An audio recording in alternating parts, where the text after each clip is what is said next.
Ruth chapter 4. Meanwhile, Boaz went up to the town gate and sat down there just as the guardian redeemer he had mentioned came along. Boaz said, "Come over here, my friend, and sit down." So he went over and sat down. Boaz took 10 of the elders of the town and said, "Sit here," and they did so. Then he said to the guardian redeemer, "Naomi, who has come back from Moab, is selling the piece of land that belonged to our relative Elimelech. I thought I should bring the matter to your attention and suggest that you buy it in the presence of these seated here and in the presence of the elders of my people. If you will redeem it, do so. But if you will not, tell me, so I will know. For no one has the right to do it except you, and I am next in line." "I will redeem it," he said.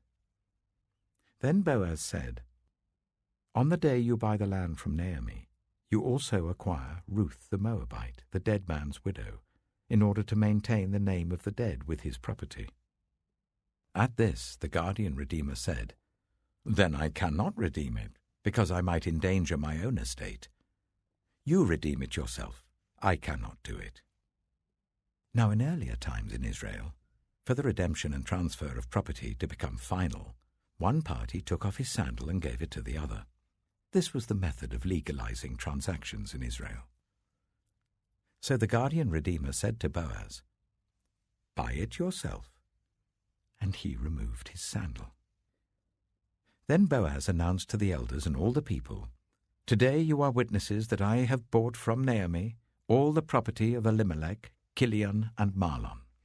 I have also acquired Ruth the Moabite, Mahlon's widow, as my wife, in order to maintain the name of the dead with his property, so that his name will not disappear from among his family or from his hometown. Today you are witnesses."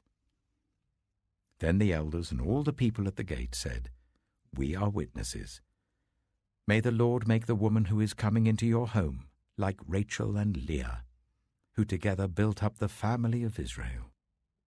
May you have standing in Ephrathah and be famous in Bethlehem.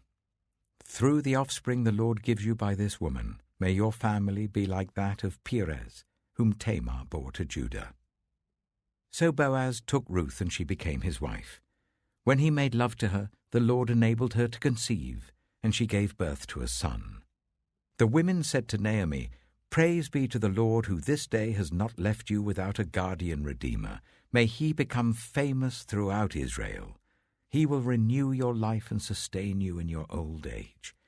For your daughter-in-law, who loves you and who is better to you than 7 sons, has given him birth." Then Naomi took the child in her arms and cared for him. The women living there said, "Naomi has a son." And they named him Obed. He was the father of Jesse, the father of David. This, then, is the family line of Perez. Perez was the father of Hezron, Hezron the father of Ram, Ram the father of Amminadab, Amminadab the father of Nachshon, Nachshon the father of Salmon, Salmon the father of Boaz, Boaz the father of Obed, Obed the father of Jesse, and Jesse the father of David.